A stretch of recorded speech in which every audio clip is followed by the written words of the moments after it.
c'est la semaine de la paix. Alors je dis bonjour non seulement à vous qui êtes là dans la salle, mais à vous tous aussi qui nous suivez par le biais d'Internet. Nous sommes au culte de gospel, comme vous l'avez entendu, et c'est vraiment un moment béni auquel il ne faut pas manquer de participer.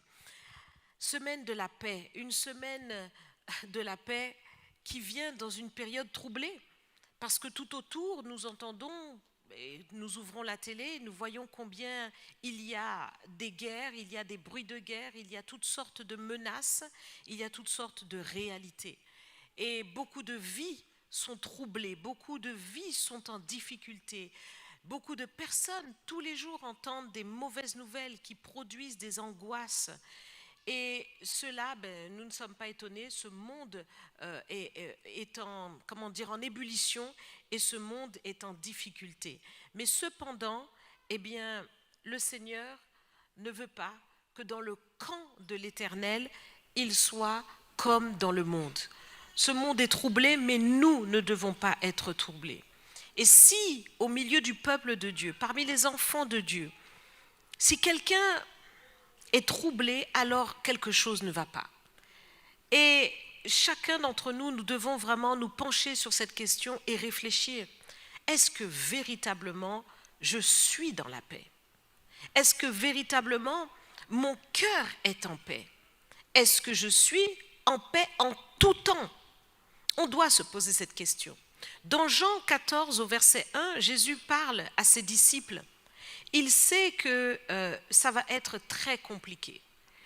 Il était là, parmi eux, pendant ces 3 années, il les a formés, il a accompli des miracles extraordinaires, il leur a montré véritablement la dimension puissante du royaume, et auprès de lui, nous pouvons imaginer comment était chaque disciple, dans une joie, dans un accomplissement, dans une paix profonde, parce que le Seigneur était là. Mais effectivement, arrive le temps de la crucifixion et Jésus, donc, qui sait qu'il va partir, parle à ses disciples. Il sait que des temps d'angoisse sont devant eux, mais il dit ceci, que votre cœur ne se trouble pas. Dans Jean 14, verset 1, que votre cœur ne se trouble point. Ah, c'est quand même curieux d'entendre une telle parole, alors que eh bien, on va voir que le Seigneur va être arraché violemment à la vie. On va le battre de verge, on va l'insulter, on va lui cracher dessus, on va mettre sur lui la couronne d'épines, on va le déshabiller, on va se moquer de lui. Et le Seigneur dit que votre cœur ne se trouble pas. Alors ce matin, je ne sais pas ce que tu vis. Peut-être des difficultés financières, peut-être des situations qui pèsent, peut-être des diagnostics difficiles, peut-être une situation familiale chaotique, peut-être des menaces de divorce. Mais dans toutes ces choses, le Seigneur te dit ce matin que ton cœur ne se trouble point. Ça paraît paradoxal, on se dit mais comment est-ce que le Seigneur peut me donner une telle parole dans la difficulté dans laquelle je me trouve? Un peu comme les disciples qui étaient dans cette barque et les flots montaient, la mer montait, la barque montait aussi et quand les flots descendaient, la barque descendait aussi, c'était périlleux, l'eau s'engouffrait dans la barque. Jésus en train de dormir paisiblement et eux en train de s'angoisser terriblement parce qu'ils voient déjà leur mort. Et Jésus, donc, quand il le réveille, il dit, mais maître, ne t'inquiètes-tu pas de ce que nous périssons? En plein dans le danger, en plein dans l'épreuve, Jésus, lui, est tranquille en train de dormir parce qu'il est dans la paix. Il est le prince de paix. Et il se lève et il dit à ses disciples, mais pourquoi? Où est donc votre foi? Où est donc votre foi? Donc, ici, le Seigneur veut nous interpeller. La paix n'est pas une option dans notre vie. La paix doit être là en tout temps et particulièrement dans les moments de danger, dans les moments d'angoisse, dans les moments d'épreuve. Jésus dit donc dans Jean 14, verset 1, que votre cœur ne se trouble point, croyez en Dieu et croyez en moi. Autrement dit, le Seigneur veut apposer à la situation qui pourrait nous troubler dans le monde visible, dans le monde terrestre, la réalité ou plutôt la vérité spirituelle qui doit plutôt s'imposer à notre esprit et qui doit nous permettre de rester dans la paix, c'est de voir dans le monde invisible que Dieu est toujours sur son trône. De voir dans le monde invisible que le Seigneur a tout pouvoir. Que dans nos réalités quotidiennes, des choses que nous voyons tout autour de nous, malgré tout ce qui a été dit, malgré tout ce que nous pouvons traverser, malgré toute forme de problème, et je dis bien dans tous les domaines, mais le Seigneur veut que nous puissions prendre position pour la paix, exactement dans ces situations-là, nous maintenir dans cette paix-là, entretenir cette paix-là envers et contre tout. Que votre cœur ne se trouble point. Et si le Seigneur le dit, c'est parce qu'il sait qu'il y a une corrélation entre la paix que nous allons entretenir et l'intervention divine. Si nous ne sommes pas dans la paix, nous ne sommes pas dans la foi. Et si nous ne sommes pas dans la foi, nous ne pouvons pas permettre à notre Dieu d'intervenir. Donc le Seigneur nous dit ici de ne pas se troubler. Mais bien aimés, il y a toutes sortes de situations qui pourraient nous troubler. Oui, je le répète, toutes sortes de situations qui pourraient nous troubler. Et nous avons témoigné de ces choses ici, à 3 jours où vous êtes à l'Accor Arena, on vous dit qu'il n'y a que 600 places qui ont été vendues. Vous faites quoi? Vous paniquez?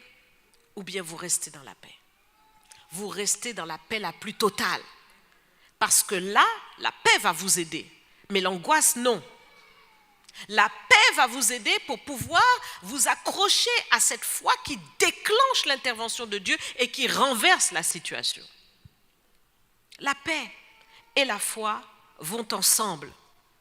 La paix est la conséquence de ta foi. Je le répète, la paix est la conséquence de ta foi.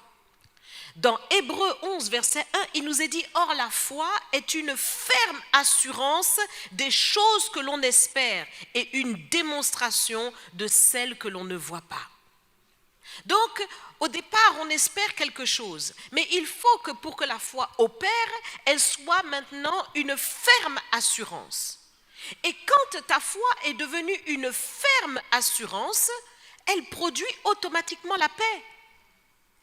Parce qu'effectivement, c'est lorsque tu n'as pas d'assurance, lorsque tu doutes totalement de ce qui va se passer, lorsque tu penses que la situation est gâtée, qu'il n'y a aucune solution, qu'il n'y a pas d'issue, qu'il n'y a pas de porte de sortie, c'est lorsque tu penses comme cela que effectivement, eh bien, il n'y a pas de paix.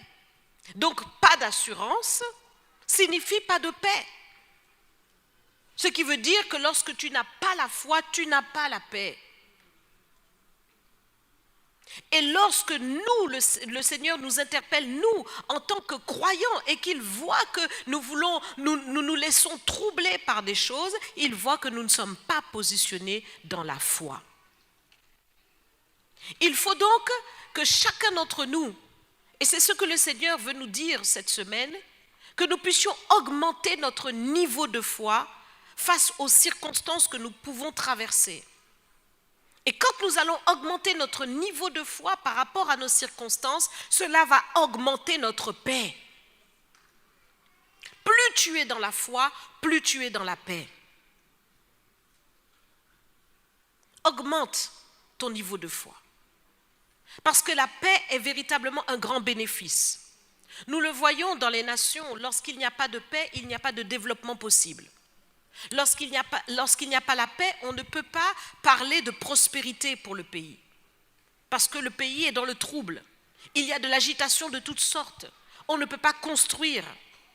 Eh bien, cela est vraiment vérifiable dans la vie individuelle. De la même manière qu'on le voit dans la société. Si la paix n'est pas au milieu de toi, il n'y a rien qui puisse être produit de positif.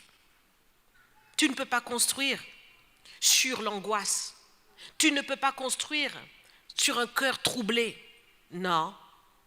Si tu es troublé dans ton foyer sera troublé.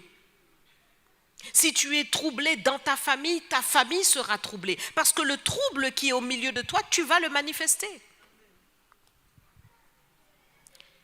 La foi, c'est ce que Dieu veut. Une ferme assurance. Et vous savez que la foi ne va pas avec les raisonnements. Ça ne va pas ensemble. Si vous voulez croire en Dieu, vous ne pouvez pas mettre en même temps dans votre perspective à la fois le fait de fixer votre cœur sur le trône de Dieu, sur sa toute-puissance, sur sa grandeur, et en même temps raisonner sur les réalités terrestres en vous disant que lorsque je vois ou lorsque l'on me dit telle ou telle chose, eh bien c'est ça qui est la vérité. Non, ça ne marche pas. Soit vous vous fixez sur Dieu et vous réalisez que Dieu est vraiment le Tout-Puissant et donc il surpasse les réalités terrestres et vous vous attachez à cela, ou soit vous vous laissez influencer par des raisonnements de logique et de toute forme de raisonnement en fait qui n'ont aucun fondement, parce que lorsque nous regardons la Terre et l'univers tout entier, nous réalisons qu'il y a véritablement une puissance invisible qui prédestine à tout cela.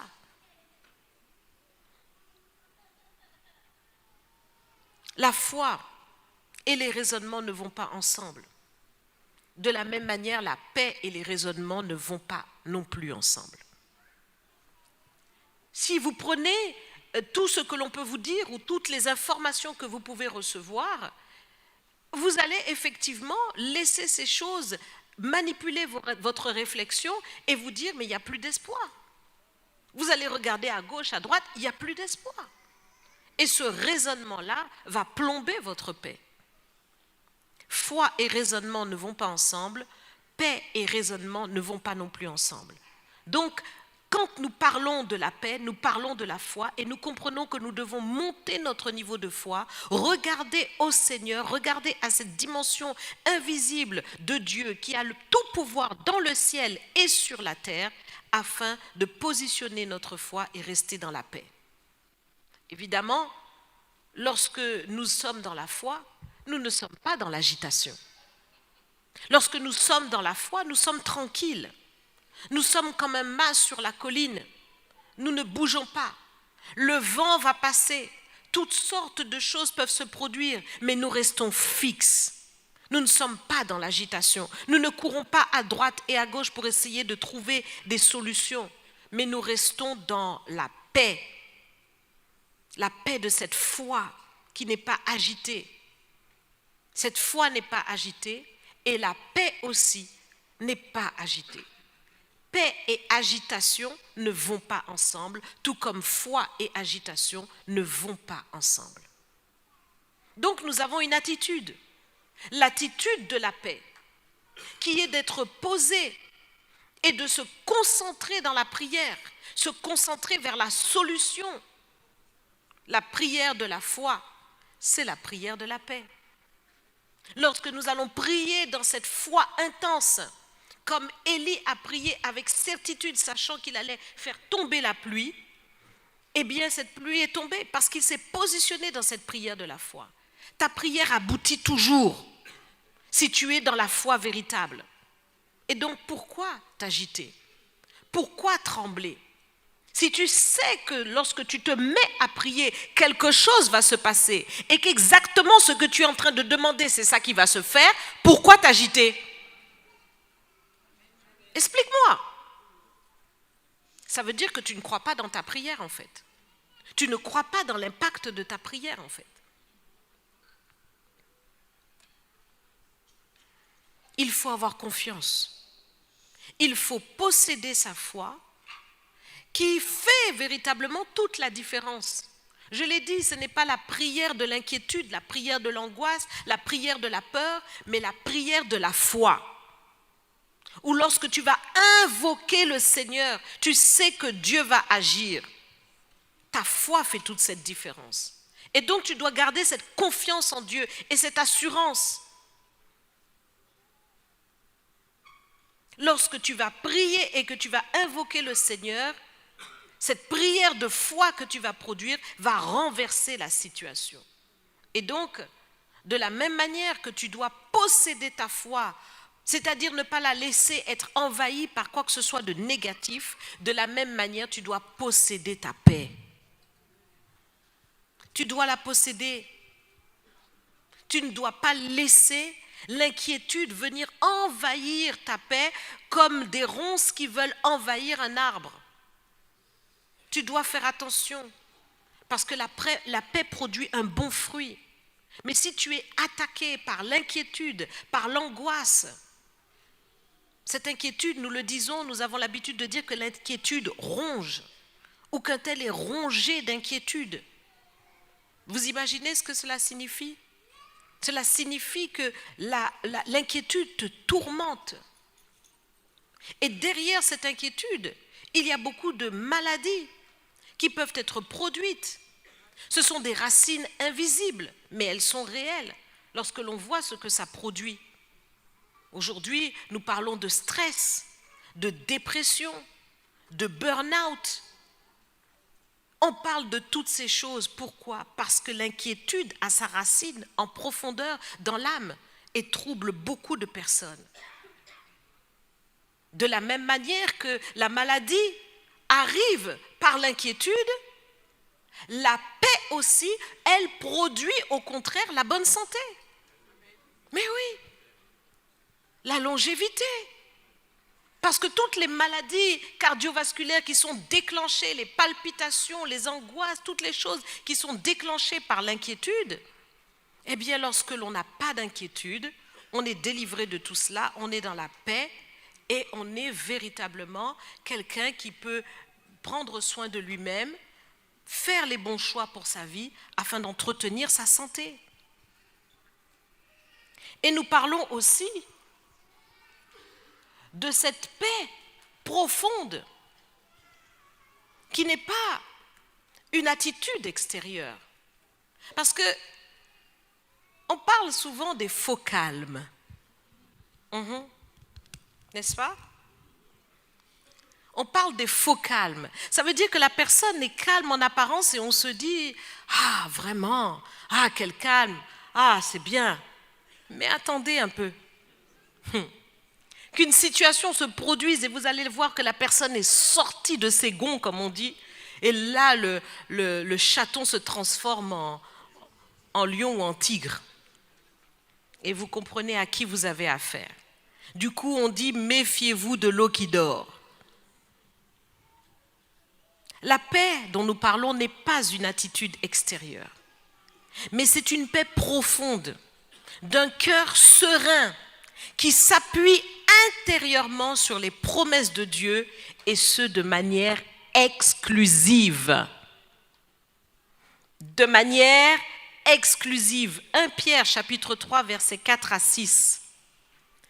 Souvent je donne ce verset pour mes sœurs, mais ce verset est valable pour les hommes comme pour les femmes. Il est valable pour les deux, ou pour les femmes comme pour les hommes. 1 Pierre 3, versets 4 à 6. Mais la parure intérieure est cachée dans le cœur. La pureté incorruptible d'un esprit doux et paisible. Alors, le verset dit bien, n'ayez pas des ornements extérieurs, etc., des tresses, des perles, tout ça, non. Mais surtout, la parure intérieure est cachée dans le cœur, la pureté incorruptible d'un esprit doux et paisible, qui est d'un grand prix devant Dieu. Ainsi se paraient autrefois les saintes femmes qui espéraient en Dieu, soumises à leur mari comme Sarah, qui obéissaient à Abraham et l'appelaient son Seigneur. C'est d'elles que vous êtes devenues les filles en faisant ce qui est bien, sans vous laisser troubler par aucune crainte. Sarah faisait comme Abraham. Abraham faisait comme Sarah. Les deux ne se laissaient pas troubler par quoi que ce soit. Et donc, où ont appris, je dirais plutôt, à ne pas se laisser troubler par quoi que ce soit. Parce qu'on voit bien qu'Abraham, à un moment donné, il avait peur, donc il disait, Sarah, c'est ma sœur. Puis quand il a vu que l'Éternel était vraiment avec lui, quand il a vu tout ce que l'Éternel a fait pour lui, quand il a expérimenté cette révélation puissante de Dieu, il a changé au fil des années. Et il a appris à ne pas se laisser troubler par quoi que ce soit. Il faut que tu apprennes cette sérénité intérieure et profonde. Ne pas te laisser troubler par quoi que ce soit. J'insiste, mes bien-aimés, c'est un positionnement, c'est un choix. Quand j'exhorte mes bien-aimés par rapport à des situations, je dis, rentre dans ta bulle de paix. Rentre dans ta bulle de paix et ne laisse personne la percer. Ne laisse personne t'empêcher de rester dans cette bulle de paix. Ça peut monter, ça peut descendre à côté de toi, mais toi, tu restes tranquille. C'est un positionnement. C'est choisir la paix. Il faut la choisir. C'est un choix intérieur que tu dois faire. Je ne me laisse pas troubler parce que je sais que mon Dieu est avec moi. C'est une attitude de foi. Donc, on traverse tous des difficultés, mes bien-aimés. Et plus ou moins, certains à des échelles. Chacun traverse des épreuves. Oui ou non? Oui. Mais la réponse à ton épreuve, c'est là toute la différence. Dans ton épreuve, tu dois apprendre à manifester la paix. C'est dans cette paix-là que tu trouveras la solution. Parce que lorsque tu choisis la paix, tu choisis la foi. Et je t'ai dit que la seule chose qui peut renverser ta situation, lorsque tu fais face à quelque chose d'impossible, c'est ta foi. Car tout est possible à celui qui croit. Donc lorsque tu es face à un mur, lorsque tu es face à une situation où tu n'as pas de solution humainement parlant, c'est ta foi qui peut renverser cela. Jésus guérissait les malades et à chaque fois il dit, mais ta foi t'a guéri, ta foi t'a sauvé, ta foi. Parce que la personne s'était positionnée pour cela. Mais ce positionnement de foi, c'est un positionnement de paix. Parce que la foi agit dans la paix. La foi n'agit pas dans le trouble. Lorsque vous êtes troublé, vous êtes paniqué, vous n'avez même pas le discernement pour écouter Dieu. Parce que vous êtes paniqué. Alors que lorsque vous êtes dans la paix, alors vous pouvez tendre l'oreille. Écoutez les directives du Saint-Esprit, recherchez la pensée de Dieu, recherchez son plan, recherchez la méthodologie ou la stratégie que le Seigneur va vous donner pour renverser cette situation. Josué se retrouve devant Jéricho. Il faut qu'il entende la voix de Dieu pour lui dire de faire cette stratégie, de tourner 7 fois pendant tant de jours. Et le 7e jour, de faire de telle manière. Il fallait qu'il entende la stratégie de Dieu. Les murailles de Jéricho ne seraient jamais tombées s'il n'avait fait qu'un seul tour. Donc il y a des stratégies que tu dois recevoir dans la situation précise que tu traverses, personnelle, familiale, financière, quelle qu'elle soit, qui te donnera la victoire. Mais pour cela, ce n'est pas dans l'agitation. La peur, le trouble sont des mauvais choix qui vont au contraire installer par la panique l'échec et concourir à renverser tout, à précipiter en fait la situation d'échec. Combien de foyers, combien de familles ont été renversées par des paroles qui sont venues en réaction à quelque chose, par une colère qui s'est manifestée, parce que tu as vu la situation, quelque chose se passe en toi et tu te positionnes d'une certaine manière et tu es prêt à tout renverser, tout casser, tout détruire, parce que tu ne restes pas dans la paix. Cette situation que tu traverses dans ton foyer, dans ta famille, ne doit pas trouver pour réponse cette colère, cette négativité, Mais au contraire, tu dois monter là-haut sur la montagne. Loin de toute l'agitation des problèmes. Tu dois monter sur la montagne. Et vous savez, quand vous montez en hauteur, pour ceux qui sont déjà allés à la montagne, quand vous montez en hauteur, on n'entend plus de bruit. Quand vous montez en hauteur, l'oxygène est de plus en plus rare. Donc, on ne fait plus des mouvements inutiles.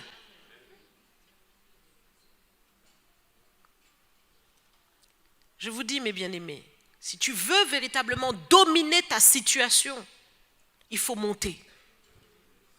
Et quand tu vas monter, tout va changer.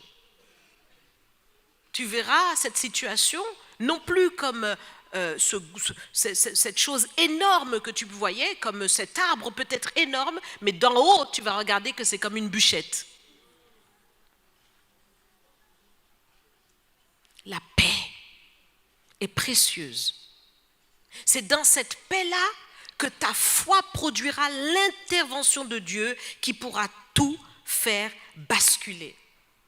Mais qui veut véritablement faire le choix de cette paix? Parce que quand vous montez là-haut pour la paix, je vous le dis, il n'y a plus de bruit. C'est le silence. Dans la paix, il y a un silence à avoir. Ne dis plus. J'en ai marre. Je n'en peux plus. Ah, ça commence à bien faire. Ah, c'est terminé cette histoire. Non, non, non. Dans la paix, il y a le silence. On reste tranquille et on se concentre sur la solution. Exode 14, verset 14 nous dit ceci. L'Éternel combattra pour vous et vous gardez le silence. Donc, il y a un silence à avoir pour que de l'autre côté, Dieu puisse combattre. Ne te plains pas à gauche, à droite. À un moment donné, reste dans ton silence pour que Dieu réponde pour toi. C'est dans ce silence-là, un silence confiant, que Dieu va véritablement agir. Ce silence confiant produit un environnement propice à l'intervention de Dieu. Dieu voit et il dit, ah, il a compris que maintenant ce n'est plus à lui d'agir, mais c'est à moi. Il a compris qu'il faut me laisser le dossier. Il a compris qu'il ne faut plus s'agiter. Il a compris que ce n'est plus la dimension terrestre qui doit parler, mais c'est la dimension divine. Il a compris que ce n'est plus l'homme qui doit parler, mais que c'est Dieu qui l'a parlé. Il a compris que ce n'est plus la chair qui doit se manifester, mais c'est l'esprit qui doit prendre le relais. Il a compris que désormais ce n'est ni par ses propres puissances, sa propre force, ses réseaux ou je ne sais quoi, mais c'est par la puissance de l'Éternel. Amen. C'est ce que Dieu veut, que tu comprennes et que tu t'appuies sur lui. Alors cette semaine, mes bien-aimés, jusqu'au bout, nous sommes dans les bénédictions de l'arrière-saison, comme disait Pasteur David à la Martinique. Jusqu'au bout de l'année, nous allons saisir tout ce que Dieu a pour nous. Et je peux vous dire que Dieu fait des choses, j'entends des témoignages jusqu'à la dernière minute. Moi-même, je le vis. Ah, c'est fort, mes bien-aimés. C'est puissant. Au moment où vous n'attendiez plus, où on vous dit, ne vous attendez pas à quoi que ce soit, c'est là que Dieu te démontre qu'il est vraiment en train de dominer toutes choses. Et il dit oui et amen. Oui et amen. Alléluia. Alors, mes bien-aimés, positionnons-nous dans cette paix. Les situations ne sont peut-être pas comme tu penses que ça devrait être, mais ne t'inquiète pas, le secours de l'Éternel est là pour toi. Le Seigneur agit en profondeur, mais il agit avec la paix, il agit avec l'assurance de ta foi, il agit avec cette foi, ce positionnement de paix et de foi que tu as choisi. Levons-nous dans la présence de Dieu et nous allons prier dans ce sens. Merci Seigneur. Alléluia. Alors je vais te demander de bien vouloir répéter quelques paroles après moi. Seigneur Jésus, j'ai entendu ta parole. Et je te dis merci pour cette parole qui change ma façon de voir. Je réalise que bien souvent, je me suis laissé troubler. Mais à partir de maintenant, je ne me laisserai plus troubler par quoi que ce soit. J'accepte d'être un homme ou une femme de paix. Donc, j'accepte d'être un homme ou une femme de foi. Je réalise que tout pouvoir est dans ta main, que ma foi dans ta parole peut déclencher le renversement de la situation. C'est pourquoi je reste dans la paix. La pression à tous les niveaux, financière, personnelle, familiale, sociale, quelle qu'elle soit, ne me fera plus bouger. Désormais, c'est vers l'Éternel que je tourne mon regard. Je monte tout en haut de la montagne et de là me vient le secours de Dieu et j'accepte de rentrer dans cette dimension puissante de la paix. Ce n'est pas pour une semaine, mais c'est pour une vie. Je veux désormais expérimenter la puissance d'un esprit doux et paisible qui est d'un grand prix devant Dieu. À partir de maintenant, ma foi pourra être libérée pour entendre le son de ta voix et connaître la stratégie qui me donne la solution. Je te dis merci Père, dans le nom de Jésus, et nous disons ensemble Amen. Amen. Que le